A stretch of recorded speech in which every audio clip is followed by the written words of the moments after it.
Haleluya. Shalom. Semuanya bersuka cita, amin. Baik, pagi hari ini mari kita semua buka Alkitab kita dan kita mau baca di dalam Lukas 11 ayat 1 sampai yang kelima.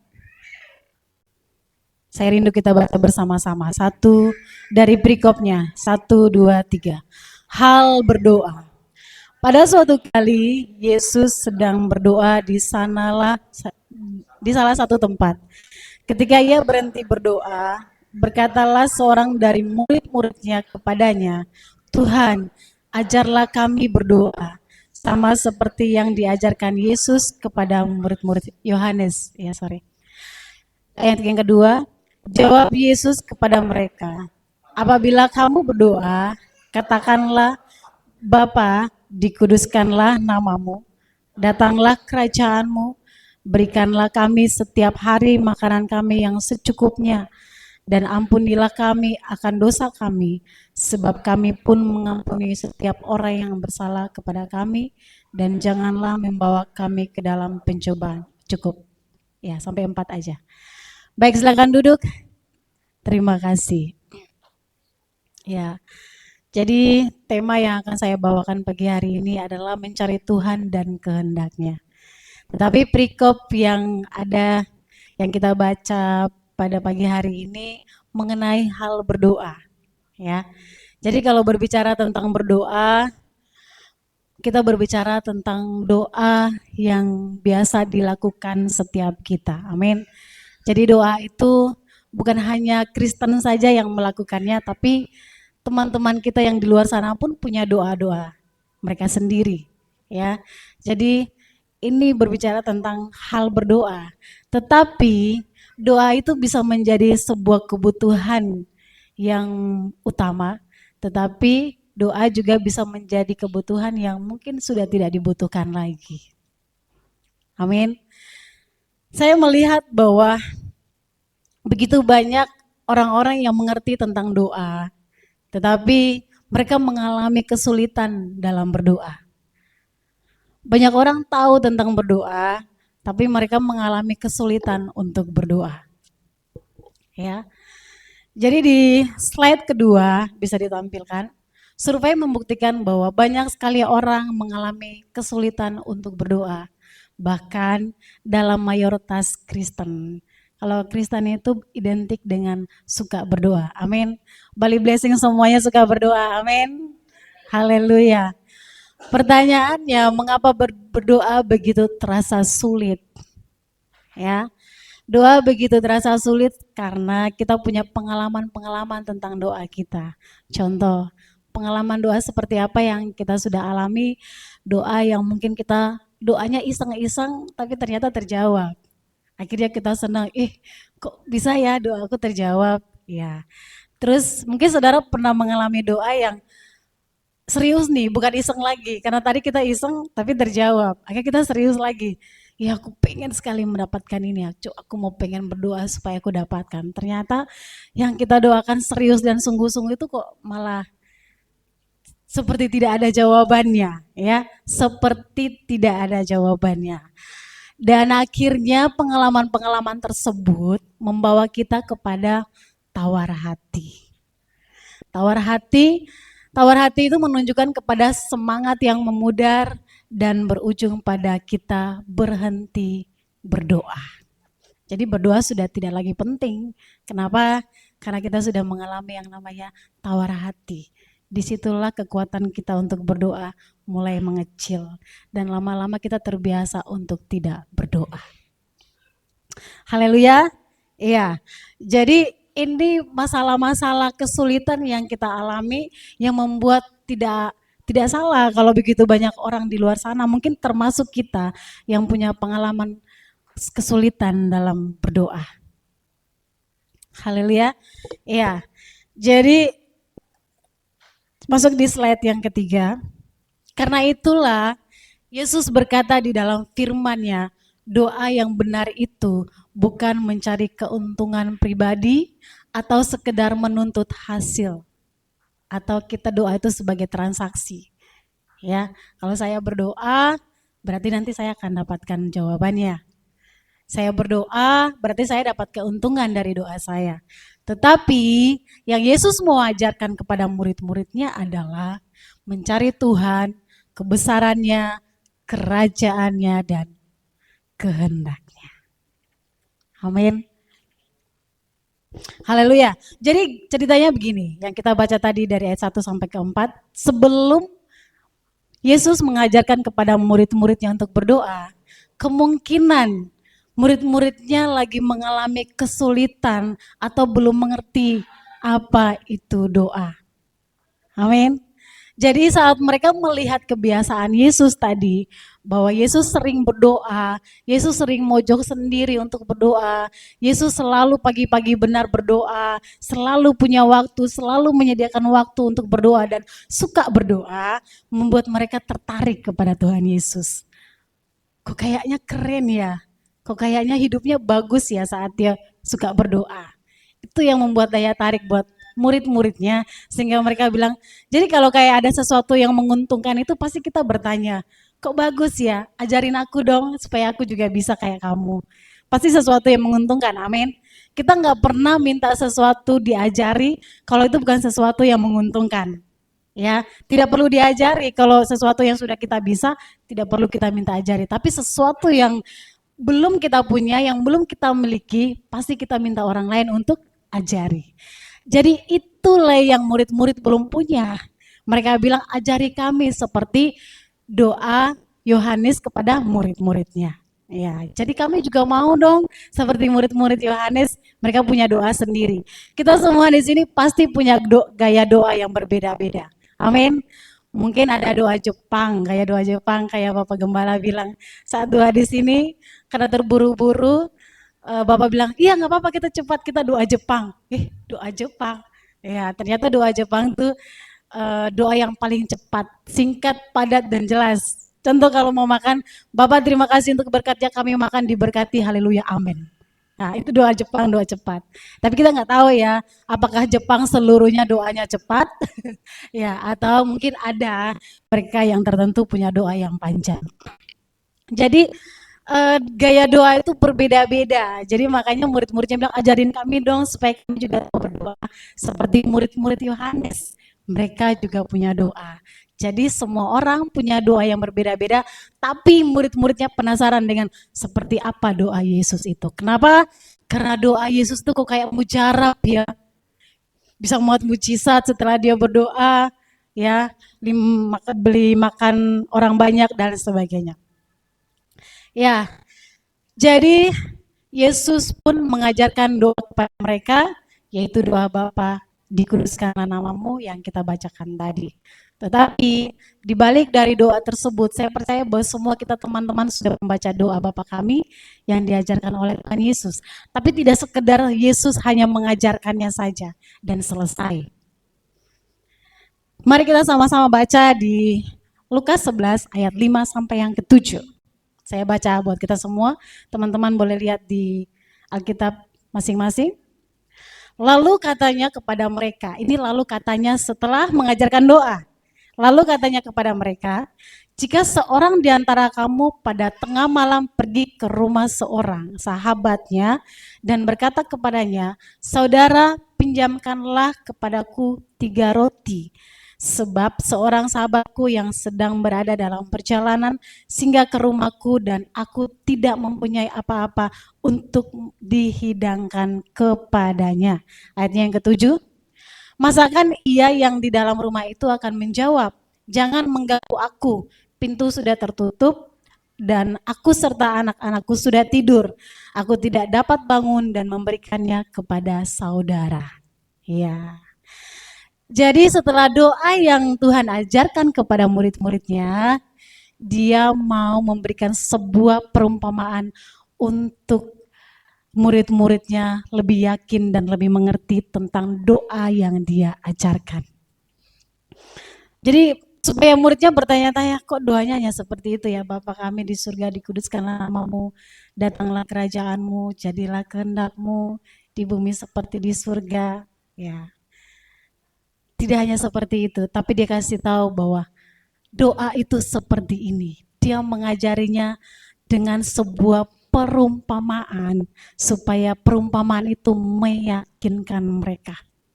Amin. Nah, jadi lalu kata ya, oke. Jadi ini dia. Poin yang pertama yang mau saya berikan kepada kita ada di ayat yang tadi saya baca di perumpamaan tersebut, bahwa kita mencari Tuhan dan kehendaknya dengan sikap yang tidak malu, penuh dengan rendah hati, dan perjuangan yang gigih. Perumpamaan yang Yesus berikan kepada murid-muridnya adalah sebuah perumpamaan yang menurut saya mereka belajar tentang sesuatu yang baru. Ya, ini kita lihat kembali ke yang gambarnya. Ya, jadi ini perumpamaan yang menceritakan tentang kebutuhan versus keinginan. Jadi kebutuhannya dia adalah 3 roti yang kita lihat, dan permasalahannya dia itu yang dia butuhkan ada di waktu. Waktu yang dia butuhkan itu waktu saat tengah malam. Kalau jam di situ menunjukkan jam 1. Tengah malam itu dari jam 1, 2 sampai 3. Dan jam 3 ke bawah itu berarti subuh, ya. Ya. Jadi tengah malam itu jam 1 berarti waktunya orang beristirahat, betul? Tidak ada yang bangun di waktu jam segitu. Semuanya pasti tidur. Dan jam-jam segitu sungkan sekali, ya, malu sekali untuk kita mau pergi minta sesuatu kepada sahabat kita, betul? Ya, semua yang pernah merasakan itu pasti tahu. Ini lagi butuh. Terus kita punya teman di situ di depan. Duh, udah jam 1 dia udah tidur. Berani nggak ya? Ketok pintu gak? Dia masih bangun gak ya? Ya kan? Terus kalau ketok pintu, kita ketemu teman yang susah bangun mungkin ya. Jadi kita harus benar-benar gedor. Karena kita tahu bahwa kebutuhan kita ini ada di dia. Pasti dia punya ini, ya kan? Contoh dia yang punya roti. Sekarang aku rotiku habis. Terus aku punya tamu, ya kan? Jadi Tuhan bilang gini, itu sama seperti kalian yang waktu tengah malam kedatangan tamu, terus kalian harus menyajikan sesuatu untuk teman kalian, tapi kalian nggak punya dan kalian tahu bahwa di sekeliling situ ada teman kalian, tapi waktunya jam 1 malam, jam 2 malam atau jam 3 malam. Duh, gimana ya, minta nggak ya, minta nggak ya. Tetapi kita benar-benar sangat membutuhkannya. Saya punya pengalaman, mungkin nggak jam 1 malam juga ya. Ada adik-adik yang pernah ke rumah, 2 orang, dan mereka sampai di rumah, kami kehabisan nasi. Kami kehabisan nasi. Dan aduh, tapi kasihan mereka lapar, gimana ya? Lauk ada, maksudnya telur ada, bisa tinggal diceplok. Duh, gimana ya caranya? Suami saya setelah makan dia langsung pergi. Saya bilang gini, kemana nih? Tapi feeling saya sudah, pasti pergi cari nasi. Pasti pergi cari nasi. Karena kami sudah hidupin AC, jadi sudah nggak bisa colok nasi lagi. Ya, suami saya tiba-tiba menghilang. Saya sudah feeling pasti pergi cari nasi. Benar, pulang-pulang bawa 1 baskom. Saya sudah tahu baskom ini dari mana. Saya sudah tahu ini baskomnya dari mana. Terus saya bilang gini, apa dapat nasi dari mana?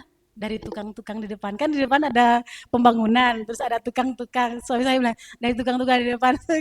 Gak percaya, aku kenal. Aku kenal ini baskomnya.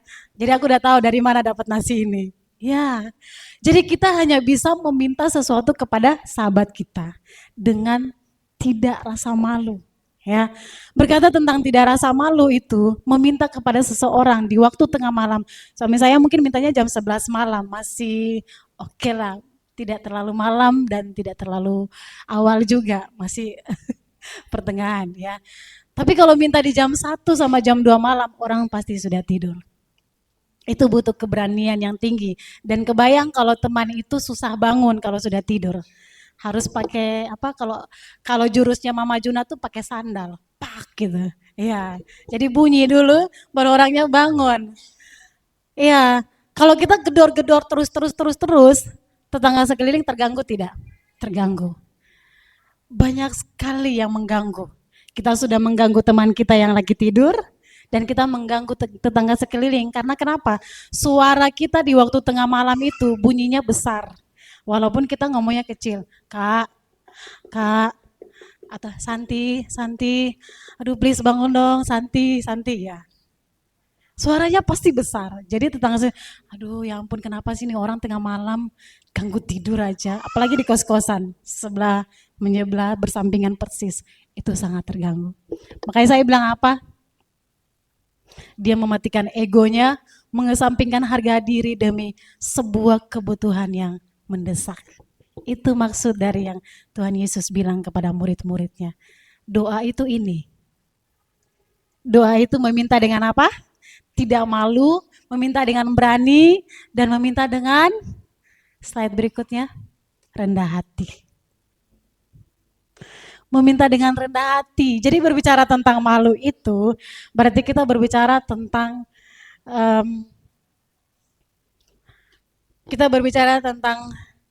sesuatu atau tindakan yang kita buat dan kita tidak mempedulikan ego kita untuk mendapatkan apa yang kita butuhkan dan bukan untuk mendapatkan apa yang kita inginkan. Jadi seseorang berani mematikan ego dalam sebuah permintaan itu hanya untuk sebuah kebutuhan. Tapi kalau ada ego di dalam sebuah permintaan, maka itu adalah keinginan. Amin. Haleluya. Slide yang berikutnya ini kita berbicara tentang rendah hati. Di balik dari dia dengan berani mematikan rasa malunya dan dia juga rendah hati. Membawa dirinya, berani membawa dirinya. Rendah hati itu dia mau kasih tahu bilang begini, aku nggak punya. Dia mengakui bahwa temannya yang punya. Ya, aku lagi butuh. Temanku yang lagi punya, aku mau minta dari dia. Dia mengakui kelemahannya dan dia juga mau mengakui kelebihan orang lain. Itu namanya kerendahan hati. Dan kita lihat bahwa kerendahan hati itu dia sudah menghapus kesombongannya. Kita akan mulai dari bawah. Dan setelah dia menghapus kesombongannya, dia naik kepada level bersyukur tanpa syarat. Dan setelah dia bisa bersyukur tanpa syarat, maka dia punya ketergantungan yang total kepada Tuhan. Amin. Haleluya. Masih mengikuti saya? Baik. Jadi tanda orang yang tidak bisa bersyukur adalah orang yang tidak bisa mengakui kelebihan orang lain. Dan orang yang susah mengakui kelebihan orang lain adalah orang yang tidak lagi berterima kasih. Jadi orang yang susah mengakui kelebihan orang lain adalah orang yang sudah tidak lagi bersyukur dan sudah tidak lagi berterima kasih. Berbicara tentang meminta dengan tidak malu, teman-teman pasti punya saudara atau sahabat, orang tua, ibu, bapak yang pandai untuk tawar-menawar di pasar. Siapa yang punya? Saya pasti kita semua punya. Ina tersenyum, mungkin di sampingnya ada. Ya, jadi coba kita lihat orang yang suka tawar-menawar di pasar. Tawar harga barang ya. Jadi orang yang punya skill untuk tawar-menawar di pasar, kita yang nggak punya skill ini melihatnya pasti malu. Duh malu banget. Aduh cukup sudah ya kan, kita yang kayak gitu. Aduh ngapain sih tawarnya kayak gitu, kayak nggak logis banget ya kan. Pasti, jadi dia yang nawar, kita yang malu. Ya toh? Ya dia yang nawar, kita yang malu. Tetapi setelah dia berhasil dapat harga yang murah, siapa yang paling senang duluan? Kita, begitu hebat. Awal-awal kita mundur. Ih malu ah. Ya, tapi setelah dia berhasil, kita yang bukan nawar, kita yang senang duluan. Ish, hebat. Akhirnya kita bilang gini, tawarin ini lagi dong buat aku. Iya, tawarin lagi dong buat aku ya. Semua yang tertawa pasti punya pengalaman. Jadi kita semua pasti punya sahabat yang seperti itu. Saya punya ibu yang seperti itu. Jadi dia kalau tawar barang itu, saya elus-elus dada. Tapi setelah dia bawa pulang, saya senang juga dengan barang yang dia bawa pulang. Ya, jadi Ini adalah cara doa yang seharusnya kita lakukan. Ya, Yesus mau mengatakan kepada murid-muridnya begini, sahabatmu yang tidak mesti dia selalu baik kepadamu setiap hari saja. Kamu berani dengan rela merendahkan dirimu pergi meminta kepada dia. Dan saudara lihat apa yang dia dapatkan. Mari kita baca di ayatnya yang ke-8. Dia mendapatkan apa yang dia mau, apa karena mereka bersahabat. Mari kita lihat di ayat yang ke-8. Saya baca buat kita semua. Aku kata kepadamu, sekalipun ia tidak mau bangun dan memberikannya kepadanya, karena orang itu adalah sahabatnya, namun karena sikapnya yang tidak malu itu, ia akan bangun juga dan memberikan kepadanya apa yang diperlukannya. Ya, jadi bukan karena mereka itu bersahabat, makanya sahabatnya itu kasih, tetapi karena sikapnya dia yang berani, sikapnya dia yang rendah hati, dan sikapnya dia itu yang gigih. Itulah yang membuat temannya kasih. Aku kasih aja biar dia pergi, ya kan? Bisa aja dia bilang gini, aduh berisik, nggak ada, kamu tuh minta roti, aku nggak punya roti, pergi aja sana pulang, ganggu orang tidur, bisa seperti itu.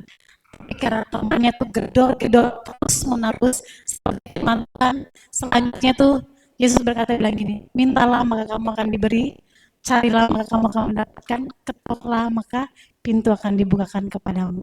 Dia berteriak terus menerus kepada sahabatnya. Jadi yang membuat sahabatnya bisa membangun untuk berikan dia roti, bukan karena mereka bersahabat, tetapi kegigihannya dia, keberaniannya dia, kerendahan hatinya dia itu lah yang membuat sahabatnya mau beri. Terlihat kebutuhannya dia tuh apa ya, sederhana. Tapi kebutuhan sahabatnya yang sederhana itu penting buat dia. Kebutuhan yang sederhana itu sangat dia butuhkan. Jadi walaupun sederhana, dia merendahkan dirinya dan dia pergi meminta. Amin. Ya. Jadi next slide. Itu yang dimaksudkan Tuhan Yesus. Jadi meminta kepada Tuhan itu jangan ragu. Yesus bilang gini, datang saja kepadaku, aku tidak akan tersinggung. Kalau kita meminta kepada teman-teman bisa tersinggung, teman bisa marah. Yesus tidak akan tersinggung walau kita bangunkan dia di waktu tengah malam, di waktu subuh, dan lain sebagainya. Pertanyaannya, kita sudah sering ganggu Yesus atau tidak? Kita hanya mau mengganggu sahabat kita sudah mengganggu Yesus atau belum? Ya, mengganggu Yesus dengan doa-doa kita. Yesus tidak akan pernah marah, bahkan dia juga tidak akan tersinggung, dia juga tidak akan menolak kita. Dia menunggu anak-anaknya mengganggu dia. Jadi slide yang ini mengatakan bahwa sikap tidak malu itu hanya terjadi kepada hubungan bapak dan anak. Kenapa saya bilang sikap tidak malu itu hubungannya kepada bapak dan anak? Karena kalau sikap yang malu, sungkan, dan perasaan itu hanya terjadi kepada bos dan karyawan. Dan hubungannya sangat jauh. Kita lihat di sini, kepada siapa kita berdoa? Mentalitas karyawan bos. Kalau karyawan ke bos, dia akan merasa takut, sungkan, malu, banyak perasaan, dan suka jaga jarak. Walaupun dia tahu bahwa bosnya itu kaya. Kalau sudah bos berarti kaya, betul? Dia punya semuanya, bahkan dia punya apa yang kita tidak punya. Betul? Dan yang apa yang kita tidak punya, kalau kita minta ke dia, bos bisa beri? Bisa. Tapi kita menjadi apa? Menjadi takut, sungkan, dan perasaan juga malu. Akhirnya lanjut ke bawah, kalau kita punya mentalitas doa yang seperti karyawan, kita langsung unjuk kekuatan. Unjuk kekuatan, kita bekerja dan menunjukkan kemampuan. Dah, aku nggak berdoa juga bisa. Aku nggak berdoa juga nanti kalau pagi-pagi itu aku sampai kok di tempat tujuanku. Kalau aku nggak berdoa, anakku bisa sekolah dengan baik. Kalau aku nggak berdoa, tar lagi pagi istriku bisa masak makanan yang enak. Jadi kita nggak pernah bilang nggak makan walau tidak berdoa. Kita unjuk kekuatan. Ya. Dan yang berikutnya, takut ditolak atau takut direspon dengan tidak sesuai keinginan kita. Akhirnya kita memilih untuk berjuang sendiri. Setelah itu gagal sendiri. Setelah itu lelah sendiri. Setelah itu apalagi? Salahkan orang lain. Setelah itu salahkan Tuhan. Tuhan bilang, kamu nggak ketok pintu, kamu nggak pernah datang kepadaku, kenapa aku disalahkan? Betul. Seperti sahabat, contoh ya, kita malam akhirnya kebutuhan kita tidak minta, sahabat yang tadi. Pagi ketemu sahabat kita cerita, aduh tadi malam tuh aku mau pergi ke tempatmu loh. Tapi sudah jam 1, aku malu, aku perasaan, takut mengganggu. Jadi, terus sahabatnya bilang gini, emang kamu minta apa? Kok kamu gak bilang, aduh sabar dulu aku malu. Terus sahabat bilang, cerita dulu cerita, kamu minta apa? Aku mau minta roti, soalnya aku gak punya roti. Ada orang yang datang di tempatku, aku gak bisa kasih roti, aku kehabisan roti. Temannya marah gak? Kamu sih nggak datang, bangunkan saja, pasti aku bangun. Ya, sama Tuhan seperti itu. Tuhan bilang apa? Bangunkan aku, pasti aku bangun. Dan mendengar doamu, dan memberikan apa yang menjadi kebutuhanmu. Tetapi kalau kita punya mentalitas anak, ini bedanya. Kita bebas berani mengganggu dan tidak malu. Ya, ini pesan kepada bapak-bapak semua. Bapak-bapak semua di sini, amin. Saudara pernah diganggu sama anak saudara? Sering. Kalau bapak-bapak yang sudah jadi bapak, dia punya pengalaman diganggu sama anaknya. Saat anaknya masih balita, umur 5 tahun ke bawah. Kenapa? Karena saat enak tidur, minta susu. Bangun nggak? Bangun. Diam loh, diam. Gak usah minta susu, papa ngantuk. Gak ada. Bangun. Ataupun mungkin bapaknya bangun gak bisa bangun, mama bangun, anaknya mama, ya bisa perantara. Jadi kalau bapaknya sudah terganggu, mamanya yang harus disuruh bangun untuk apa? Memenuhi kebutuhan anaknya.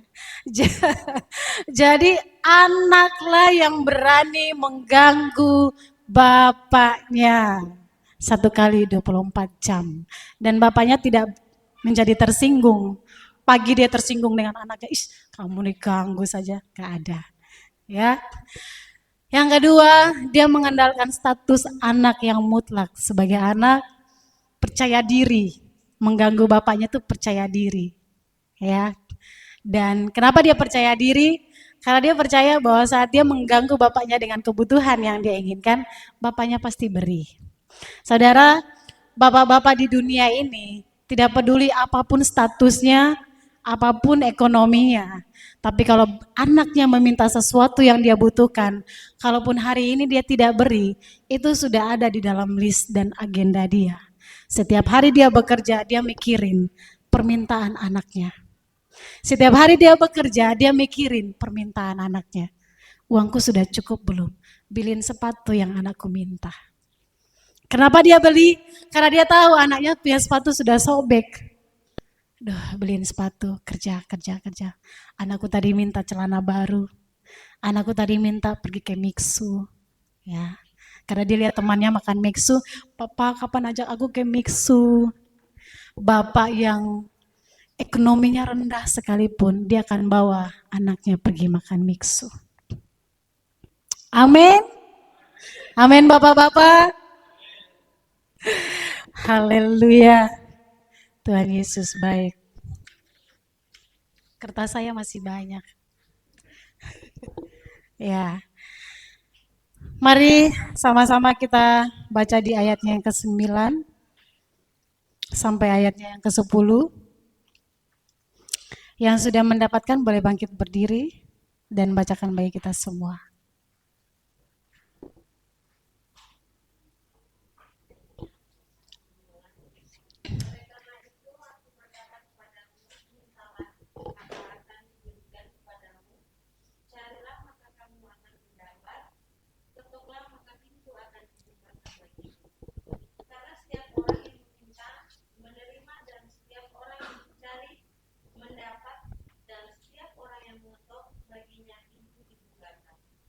Amin. Jadi Yesus mengajarkan kepada murid-muridnya begini, mintalah, carilah, ketoklah, desaklah sampai kamu mendapat. Karena orang yang meminta pasti dia akan mendapatkan, orang yang orang yang meminta pasti dia akan diberi, orang yang mencari pasti dia akan mendapatkan, dan orang yang mengetok baginya pintu akan dibukakan. Pertanyaannya gini, kita boleh nggak meminta satu kali? Boleh. Meminta satu kali itu orang lihatnya kayak bercanda. Kok dia nggak minta lagi? Tadi kok kayaknya samar ya? Kok kayak dia minta ya? Jadi kalau minta satu kali itu kedengarannya samar, betul? Ketok juga sama. Buka nggak ya? Jadi ketoknya cuma sekali gini. Dah.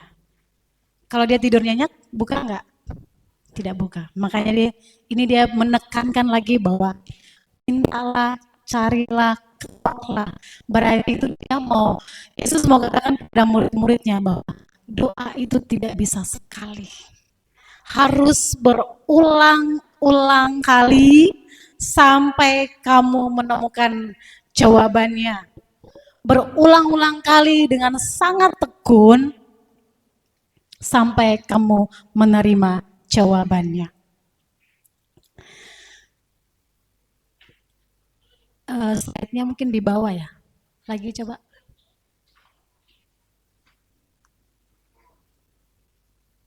Ya.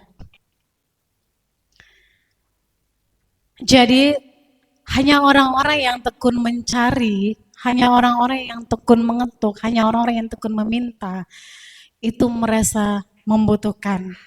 Jadi saat kita datang kepada Tuhan, kita mau mengetuk pintu hati Tuhan dengan sungguh-sungguh, kita mau mencari Tuhan dengan sungguh-sungguh, kita mau meminta dengan sungguh-sungguh, kita sedang mengatakan bahwa Tuhan itu cukup bagiku. Tuhan lebih daripada apa yang aku minta, Tuhan lebih daripada apa yang aku butuhkan. Di slide yang berikutnya,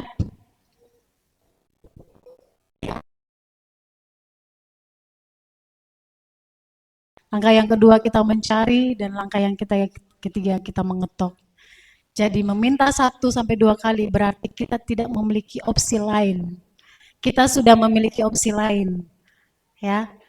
Rencana B. Jadi kalau mengetok secara terus-menerus adalah kesadaran mutlak bahwa kita manusia lemah dan hanya kasih karunia Tuhan satu-satunya yang menjadi jalan keluar bagi kehidupan kita.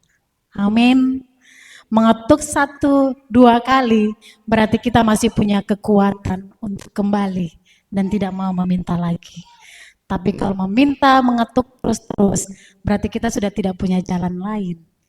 Hanya meminta kepada yang punya. Next, slide yang berikutnya. Ya, ini dia. Jadi mencari Tuhan dan kehendaknya. Yang pertama tadi, dibutuhkan yang namanya sikap yang tidak malu, rendah hati, dan gigih. Berjuang dengan gigih. Dan yang kedua, kita harus sampai kepada mengalami Dia sebagai Bapa yang Abah. Ya. Bapak yang Abah itu apa maksudnya? Bapak yang Abah itu adalah Dia Bapa. Jadi saat kita seseorang anak kecil memanggil Dia Bapa, berarti dia mau mengatakan bahwa aku hormat, ya. Bapakku itu sangat bisa, Bapakku itu sangat sanggup, dan aku benar-benar mempercayai Bapakku, dan aku tidak akan pernah bimbang sama sekali. Kita baca di dalam ayat yang 11 sampai yang ke-13. Bapa manakah di antara kamu, jika anaknya minta ikan daripadanya, akan memberikan ular kepada anaknya itu yang ikan? Atau jika ia minta telur, akan memberikan kepadanya kalijengking? Jadi jika kamu yang jahat tahu memberi pemberian yang baik kepada anak-anakmu, apalagi Bapamu yang di surga, Ia akan memberikan Roh Kudus kepada mereka yang memintanya. Masuk ke slide berikutnya. Jadi bapak-bapak di dunia saja tahu memberikan yang terbaik untuk anak-anaknya. Amin. Tidak ada satupun bapak-bapak di dunia ini yang memberikan ular kepada anaknya jika anaknya meminta ikan. Dan tidak ada bapak di dunia ini yang memberikan kalajengking kepada anaknya jika anaknya meminta telur. Pasti telurlah yang dikasih. Tetapi di ayat ini saya tidak membahas mengenai ikannya, telurnya, kalajengkingnya, dan lain sebagainya. Tapi yang saya mau bahas di sini adalah pribadi bapak itu. Ya. Jadi next selanjutnya. Ya, kita melihat di sini. Di tengah-tengah kita bisa baca kasih Bapa, orang tua yang baik tidak memberikan hal yang berbahaya. Yang berbahaya di atas itu ular atau kalajengking. Ya. Tetapi mereka akan memberikan yang terbaik untuk anak-anaknya. Saudara, suami saya kalau di rumah dulu, kalau saat kami sudah mengalami keuangan yang sangat di bawah, makanan kami sudah tinggal sedikit, dia memilih untuk bilang kenyang. Saya sudah tahu bahwa dia lapar, tapi dia bilang, aku kenyang, anak-anak saja yang makan. Jadi Bapak di dunia aja dia tidak pernah membiarkan anak-anaknya lapar. Bapak di dunia saja tahu memberikan yang terbaik bagi anak-anaknya. Bapak yang di dunia aja yang Yesus maksudkan adalah gini. Bapak yang jahat itu begini. Bapak di dunia yang pribadinya belum benar saja, yang kelakuannya belum benar saja, yang mungkin pemikiran dan hatinya juga masih belum dipulihkan dan belum benar saja, dia masih tahu memberikan yang terbaik kepada anak-anaknya. Apalagi Bapak yang di surga. Jadi maksudnya gini, saat seorang anak memanggil kepada bapaknya, dia sedang mengatakan begini, Bapak itu adalah Bapak yang sangat aku hormati. Bapak itu adalah Bapakku yang paling sanggup. Bapakku itu adalah Bapakku yang sekaya itu. Bapakku itu adalah Bapak yang semampu itu, yang sanggup untuk memberikan apa yang aku butuhkan. Pertanyaannya, kita semua sudah meminta dan sudah menghormati Tuhan di dalam doa-doa kita, di dalam permintaan kita, atau kita masih melihat Tuhan seperti Bapa yang biasa saja. Haleluya. Jadi di ayat yang ke-13 saya membacakan lagi bagi kita. Jadi jika kamu yang jahat tahu memberi pemberian yang baik kepada anak-anakmu, apalagi Bapamu yang di surga, Ia akan memberikan Roh Kudus kepada mereka yang memintanya. Jadi gini, yang kita baca tadi itu, jika anakmu minta telur, Bapak tidak mungkin berikan ular atau kalajengking. Saya mau balik lagi pertanyaannya. Bagaimana jika anak kita meminta kalajengking? Ya. Bagaimana jika permintaan anak kita itu adalah kalajengking, permintaan anak kita itu adalah ular? Apa yang Bapak mau berikan karena sayang? Kasih saja. Ya, tidak. Sesayang apapun Bapak itu kepada anaknya, permintaan anaknya yang berbahaya, Bapaknya tidak akan berikan kepadanya. Amin. Jadi terkadang doa kita tuh sama. Makanya Tuhan bilang begini. Saat kita sudah doa terus menerus dengan rendah hati, saat kita sudah doa berkepanjangan dengan tekun, saat kita sudah gigih, saat kita sudah benar-benar berharap untuk bisa mendapatkan sesuatu yang kita minta, dan kita belum mendapatkannya, jangan menjadi kecewa. Karena Bapa di surga tahu yang terbaik buat kita. Siapa tahu permintaan kita itu bukan ikan atau telur, tetapi permintaan kita itu adalah ini, ular dan kalajengking. Anak balita atau anak kecil, dia tidak akan pernah tahu permintaannya dia tuh konyol atau tidak. Betul? Permintaan anak kecil itu selalu sesuatu yang yang tidak masuk akal. Contoh, kalau anak yang sekolah, terus dibilang gini, "Papa, aku mau sekolah, tapi setiap hari uang jajanku 100.000. Bapaknya mengizinkan? Anak sekolah TK, Papa, aku mau sekolah, tapi setiap hari kasih aku uang jajan 100.000. Bapaknya mau beri? Tidak. 100.000 untuk anak seusia itu tidak masuk akal. Itu namanya kita memberikan malapetaka buat dia. Karena besok, sekarang TK 100.000, SD berapa? 1 juta. SMP berapa? Bisa berjuta-juta. Kalau Bapak tidak kasih, mati saya. Aku bunuh diri nih Bapak. Bapak kasih. Apakah itu benar buat anak kita? Tidak. Tidak benar. Jadi kita saja melarang anak kita, membatasi anak kita untuk tidak memberikan kebutuhan-kebutuhan yang konyol yang anak kita butuhkan. Apalagi Bapak kita di surga, Dia tahu semua yang terbaik yang harus Dia berikan kepada kita. Pemberian yang terbaik itu apa? Di sini, di bawah. Kebutuhan terbaik kita itu adalah Roh Kudus. Loh, kok bisa Roh Kudus? Yang aku mintakan diberkati. Kok Roh Kudus nggak nyambung? Apa sih Tuhan ini? Ya kan? Iya. Kita nggak pernah tahu kalau yang kita butuh itu Roh Kudus. Bukan berkat. Kita sangat-sangat membutuhkan Roh Kudus. Kenapa? Itu kebutuhan yang Tuhan janjikan bahwa Dia akan berikan kepada kita. Itu kebutuhan yang Tuhan bilang, percayalah, aku akan berikan Roh Kudus kepadamu. Kenapa Roh Kudus? Kenapa bukan berkat? Supaya kita dipulihkan dan diselamatkan oleh berkat-berkat dunia yang sudah menenggelamkan kita ke dalam kegelapan.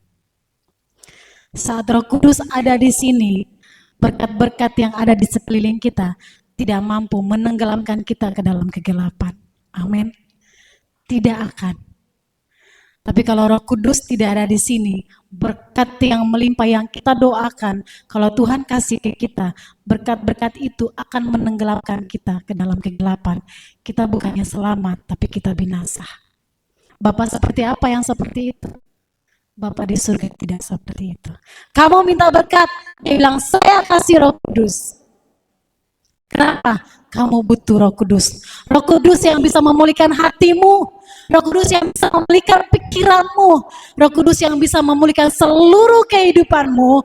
Sehingga kamu menjadi benar. Dan kamu diangkat menjadi seorang anak yang bisa memanggil Dia seorang apa? Bapa yang adalah apa? Abah. Bapa yang adalah Abah. Bapa yang aku hormati di surga dan di bumi. Bapa yang aku kagumi, Bapa yang kekayaannya melebihi segala sesuatu dan aku tidak akan bimbang. Aku tidak akan ragu dengan kehidupanku, walau segala sesuatu di depanku belum terjadi sesuai dengan keinginanku, asal aku punya Bapa yang Abah. Aku sudah punya segalanya. Amin.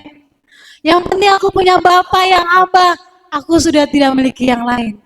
Itu hanya terjadi di perkataan-perkataan orang yang sudah menerima Roh Kudus. Amin. Roh Kudus hadiah teristimewa, hadiah terindah sudah Tuhan berikan kepada kita. Pertanyaannya, kita mau terima Roh Kudus itu di dalam permintaan dan doa-doa kita, atau kita masih fokus kepada berkat-berkat semua yang kita masih minta? Apa menjadi fokus utama kita? Pemberian terbaik apa yang mau kita terima dari Bapa kita di surga? Sedangkan Bapa sendiri sudah menyediakan hadiah terindah, hadiah terbaik yang Dia janjikan untuk berikan kepada kita. Apakah kita bilang gini, Bapa skip dulu hadiah terindah itu dulu, kasih dulu aku yang ini. Padahal Bapa sudah bungkus begitu indah hadiah terindah untuk kasih ke kita.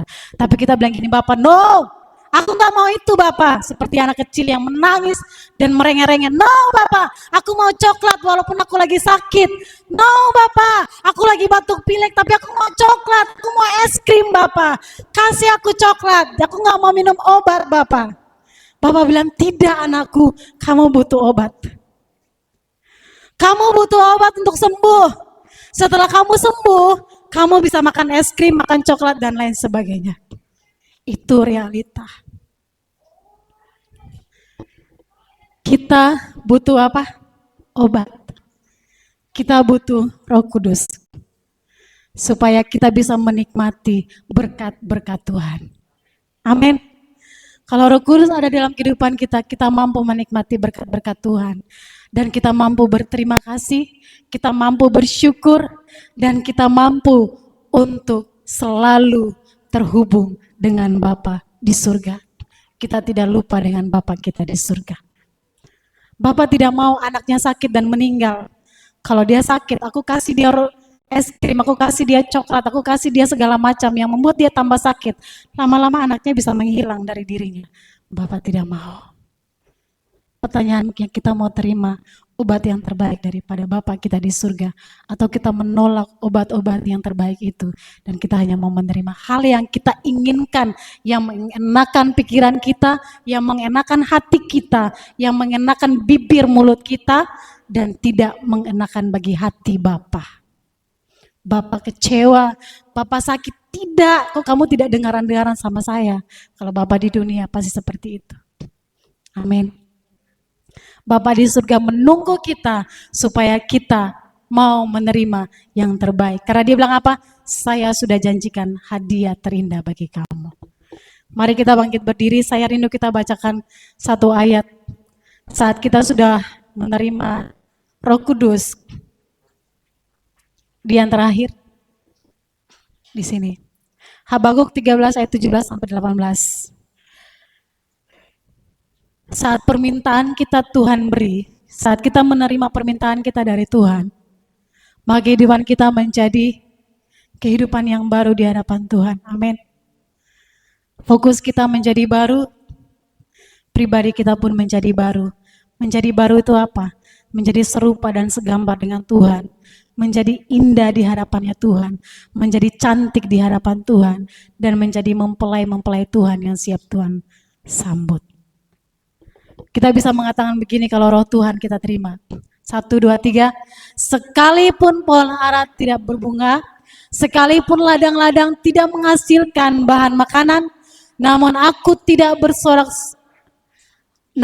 akan bersorak-sorak di dalam Tuhan, beria-ria di dalam Allah yang menyelamatkan aku. Mari tunduk kepala. Kita renungkan betapa baik Tuhan dalam kehidupan kita. Tuhan telah menganugerahkan banyak sekali hal baik. Jadi ganti apa yang kita minta. Tapi berdoalah supaya kita diberikan hati yang peka dan melihat mana kehendak Tuhan dan mana keinginan kita. Kalaupun saat ini doa-doa yang kita doakan belum terjadi sesuai dengan kehendak kita. Tetapi kalau kita masih diberikan sukacita yang besar di dalam hati kita untuk melewati badai yang kita hadapi ini, dengan tidak bersungut-sungut, dengan tidak marah dan tidak protes, kita menjalani hidup kita justru lebih baik dan hati kita penuh dengan sukacita. Maka itu adalah pemberian terbaik yang Tuhan berikan bagi kita. Amin. Bapa di surga, firman Tuhan pada pagi hari ini, bukan hanya Engkau mau mengajarkan kepada murid-murid-Mu, tetapi kami juga mau diajar untuk mengerti tentang permintaan-permintaan kami yang kami lakukan di dalam doa-doa kami. Kalau kami masih belum berdoa dengan benar, kalau kami masih belum menghidupi doa kami, dan kami juga belum bisa mempercayai doa kami karena rasanya doa kami tidak bekerja. Ampuni kami Tuhan. Kalau kami saat ini masih belum meminta dengan gigih dan rendah hati, Ampuni kami Tuhan. Dan kalau kami berdoa, tetapi jawabannya belum ada, mampukan kami untuk menunggu jawaban, karena kami percaya bahwa jawaban Tuhan sudah ada. Sebagaimana Tuhan menyediakan hal-hal yang lain sebagai gantinya, maka tolong kami supaya kami melihat bahwa Tuhan telah menyediakan yang lebih baik bagi kami. Semua pergumulan, semua doa, semua yang kami harapkan, kami tahu asal kami punya Tuhan, kami sudah punya segalanya. Karena Engkau adalah Bapa yang kami puja, Engkau adalah Bapa yang kami hormati, Engkau semampu itu, dan kami dapat mempercayai Engkau dalam kehidupan kami, melebihi siapapun yang ada dalam kehidupan kami, dan melebihi apapun yang ada di dalam kehidupan kami. Terpuji namamu Bapa, firman yang hidup bekerja lebih lagi. Kami sangat terbatas, tapi Roh Kudus adalah hadiah terindah itu akan semakin dalam ada di dalam hati kami. Buka hati kami supaya kami terima Roh Kudus itu dalam nama Bapa, Putra, dan Roh Kudus. Haleluya. Amin.